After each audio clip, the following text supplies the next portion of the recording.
Always good to see the New Orleans whiskey glasses on the table. Why is that?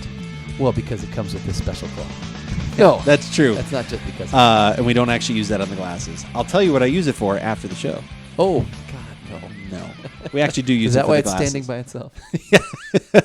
It's a very special cloth. Gross. No, that special cloth does serve a purpose, which we will show you in a little bit. Yes. But as Keith was just mentioning, when these glasses come out, that means we probably have something special in the, more than likely in the whiskey realm. Yes. And tonight it is in the Scotch realm, the Scotch whiskey realm. Going to Scotland. So we've got something single malt for this. Give it a shot. I'm Andrew. And I'm Keith. And we are AboutBeverages.com. And the beverage we're about today is the Scapa Glansa. That's correct. Yes. We discovered this quite a while back and just are finally getting around to podcasting on it. Yes. It's a long time coming. It is. Scapa has long been one of our favorite scotches. In fact, that's kind of how we maybe was like kind of our introductory to Scotch. It was definitely one of our forays Fitz? into it. Yeah, it definitely was a a Fitz friend of the show who shared that with us, and we really appreciated that. But unfortunately, that, which is the 16-year. Yeah, the 16-year Scapa, which was just, to me, was one of my like go-tos if I'm going to spend a little extra, get something, a special bottle of something. I have given that bottle to people. Yeah. I need to track them down now because they don't make it anymore. So if there's any left for by those people, I need to get the bottle back. Yeah. So Glansa, the Glansa is a Norse word meaning shining, storm-laden skies. I like that. And I think this is the first time where they actually did a little peating. Is that what's special? Yeah, about so this? that's what makes this one different. Is they use not only American oak for the initial aging process, which they don't put a year distinction on this one like they did previously. So I don't really know how long that is. I'm sure it varies. They're probably looking for a certain flavor profile. But for the finishing part, which usually is under a year, that's when they break out the peated whiskey cask. So there was peat in those casks. There's no peat in this malting that they did here, but the finishing part of it gets a little peat that way. So that's the very first time they've ever done that. That was why I chose this one over the other expression of their whiskey that they have right now, which I would like to try as well to see if that one matches maybe a little more closely to that profile. But for tonight, this is what we've got. So if you want to, here's the box. If you want to get that bottle out of there, I will use the cloth for what it is actually intended for, which is you were supposed to, and I don't know 100% why. You're supposed to polish your glasses before you start with this cloth. I don't know if it invigorates the glass. I know it gets me excited just because I know we're about to pour some a little more expensive, tasty whiskey. This one usually does run right around $100 for a bottle. Yeah, it also does not do well with the green screen, but you can kind of see what we got there. All right, just keep it nice and close. So we are all polished and ready to go. Let's enjoy some Scapa. Are we buffed? We are buffed. To a high polish. Rested in peated casks. So we're gonna see if we like this expression. I do like peated scotches. I like all kinds of scotch. I like ones that have never even seen peat or the light of day. And I like the things that not old Pete. Not old Pete. No, that's a different story.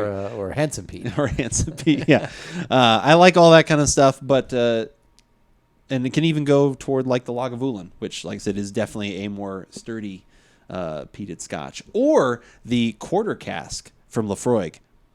That thing is liquid bacon. I like it, but you need it in small doses. So you said this is rested in peated? It's finished. Finished. Rested. Yeah, finished. Well, they say rested, but I've seen everyone else write finished. Finished.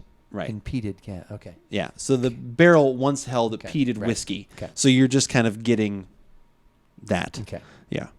So there was no peat used in the malting process of this. No smoked peat or peat smoked malts. Directly, but indirectly. Correct. So indirect peating. Indirect.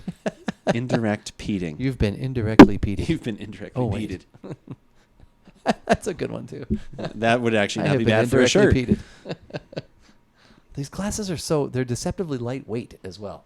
Yeah, you They always just think that they feel are going to have a little bit more to them, but they more do heft, not. But no, they don't. But yeah, they are really cool. You can always check out their website, which we'll have a link to at the bottom of our page there on About Beverages. If you want to check out these Norland whiskey glasses, they do a bunch of different things in this world. And like I said, they're just really neat to look at. And all of that stuff, eyes, aroma, like all that kind of stuff. The sight, the sounds, the smells. It's all a part adds of it. to the experience. That's so, right. It's like a nice little.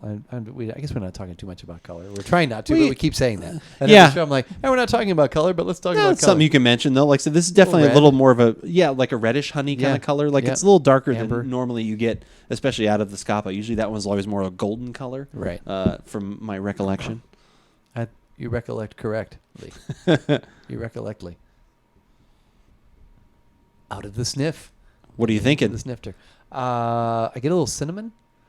I get a little sea spray, and some heat. Yeah, I definitely agree with the cinnamon. I almost was thinking I was kind of getting almost like a caramelized apple, like apple pie kind of thing. That was what the cinnamon and the sweet went into for me. Because there's a fruit note in there. Apple might be pushing it, but there's some sort of fruit, and that's as close as I could get. And as soon as I smelled the cinnamon, then that's where my brain started gravitating towards. It ties that together. Yeah, like I said, whether into incorrectly or not, like I said, that was kind of what came together for me. And yeah, I agree. Yeah. There's a little bit of the sea spray in there, and there's a little bit of smokiness or peaty kind of quality, but nothing. I don't think excessive at all. No, not yeah. It's not an abundance or anything. It's not like whoa, they went way too far with this one. Right. All right. I agree. Taste time. It may not be in the aroma, but it's in the flavor. Are you talking about peat? I am talking about peat. The peat. He makes his appearance. It definitely does come through in the palate. Peat and the palate. Yeah. It's there. I don't get a ton of other stuff though. I mean, there's a little bit of maybe that fruit that you were talking about. Maybe in a little bit of a sweet. I get a little of the cinnamon, I guess, but it really is the peat is there. It kind of takes over a little bit, to be honest. Like I said, I like it because it's not even though it's taking over those other flavors, it's not a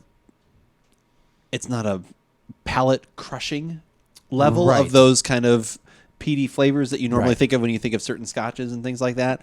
But it's enough that those delicate flavors that I still get in the aroma, even when I was kind of going back in there, like I said, it kind of covers those up a little bit more than I would like. Right. Like I said, I overall like the flavor, and I think it's kind of a good introduction for some people if you're maybe moving up the Scotch ladder and going, if you've gone from certain things that are, either unpeated completely or just kind of working your way up. I think this is a good bridge. Yeah.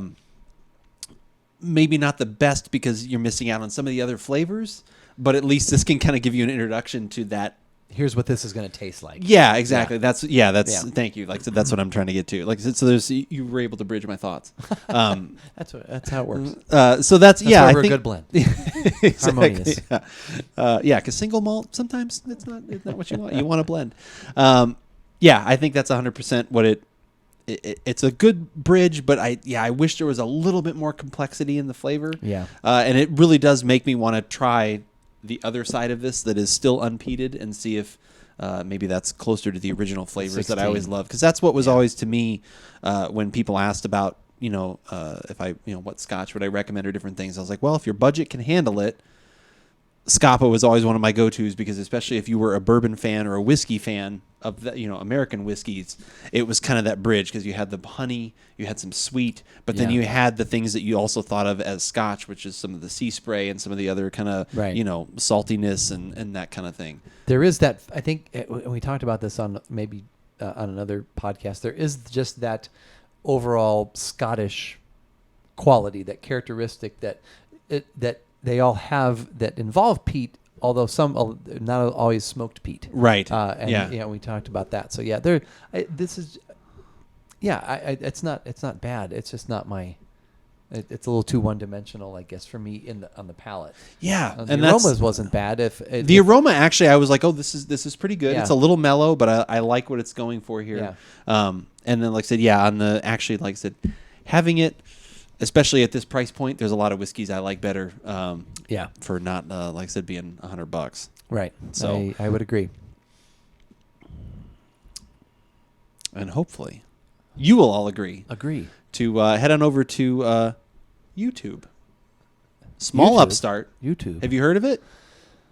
I have.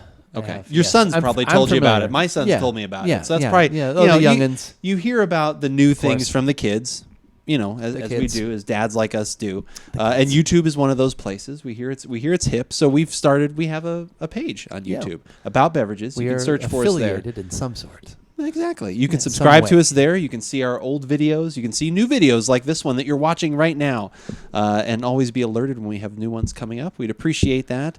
And iTunes, you can always go there as well if you only want audio, don't want to look at these two guys. I get it. It's fine. That's fine. I understand. It's fine. It's fine. But if you want to know when we're going live, I know I'm grocery listing everything, but we got a lot of stuff. We got to do it. We got a lot of things. We got to get to it.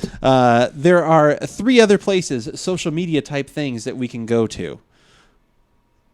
Twitter. Places. Oh, wait, no. Wait, wow, you've combined some things there. Twitter is always a good one. Twitter's good. Facebook, Instagram. Oh, wait.